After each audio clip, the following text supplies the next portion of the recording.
Here's a thought, not from the studio as you can tell, but another one that I'm recording here in the Methow Valley in north central Washington. Beautiful area. Finally stopped raining, thank goodness. Here's the thought about eyesight.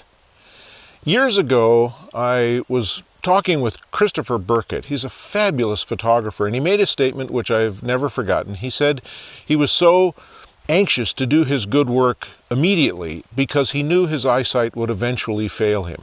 Not that he had any diagnosis or anything, but he knew the aging process was going to kick in, and as he aged, his eyesight would fail.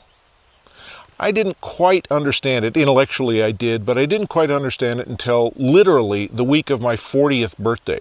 I was heading out the door to go run some errands, and my wife said, "Oh, wait a minute, before you go, I have something to tell you." And I was just about to kiss her at that moment. And so I stopped in mid-kiss and realized I couldn't focus on her because she was too close. I had to back up. She said, "What are you doing?" I said, "I can't see you. I can't focus."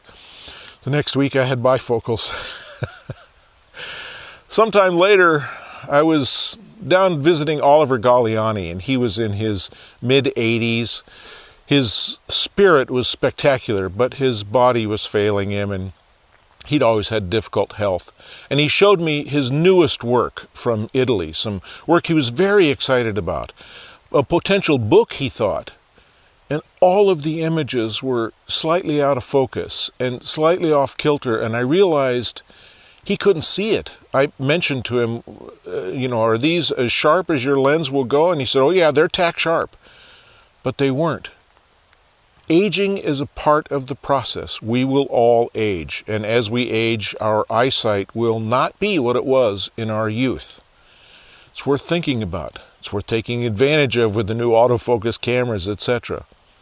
But it's an even more important reason why we need to do our best work now, while we can.